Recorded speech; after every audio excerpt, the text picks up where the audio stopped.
Welcome to this week's episode of the Compliance Digest, presenting topics on all things compliance related. My name is Alex Krenke, and joining me this week is Michael Kirk, one of our senior sales executives here at Quest CE. Mike, welcome back. Thanks, Alex.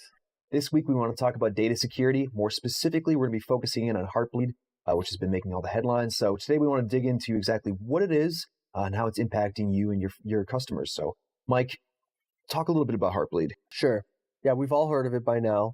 Simply put, what Heartbleed does is it allows somebody other than ourselves or the server that we're communicating with, whether it's a purchase or a transaction, to see more information on our account than what we would allow them to see. So now that the loss has already happened, what should we be doing to make sure that this information isn't compromised and used against us? The reality is this type of problem's actually been around for 2 years. So it's nothing new for us, and it'll probably be around for a while. So the steps that are important to take is to, one, make sure that you're working with institutions that have addressed this problem if they've been compromised. Mm-hmm. Obviously, that's something that happens at a corporate level. It's behind the scenes and nothing that we can really control, and we really put our trust into them as far as fixing it. The other side of the coin is that us as consumers and people that are operating on the internet can protect ourselves by changing our passwords frequently and making that part of our habit, of our routine. If you think about it, if there was a breach or a compromise with your information that's now sitting out there, and if you change your passwords today, the information that's been determined to have access to your accounts, your credentials, etc., really won't work anymore. Mm-hmm. So if you continually do that, you shouldn't have an issue.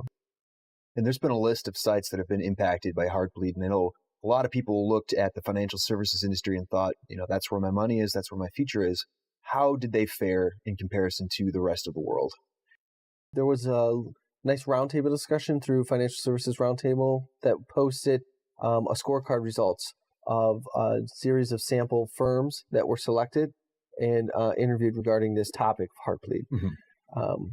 Generally speaking, folks and institutions in this industry have done really well as far as implementing security measures that prevent this from happening and really minimize their risk of exposure to this threat before it even really came to the headline status. Mm-hmm. It's also to be known that most firms are required to not use open code, which is necessary for Heartbleed to work. Mm-hmm. So we all, I think, can agree that it's a big relief to see that the financial services industry did fare well. The big takeaway, though, for today is that Heartbleed is a really serious issue. It's really hard to detect if you've been affected by the information leaks. So do change your passwords. Do remind your customers and the people you're associated with that it is something that's worth taking the time and doing. And that'll cover it for this week's episode. I want to thank you again, Mike, for joining us. You're welcome. And we'll see you again in another couple weeks for another episode of the Compliance Digest.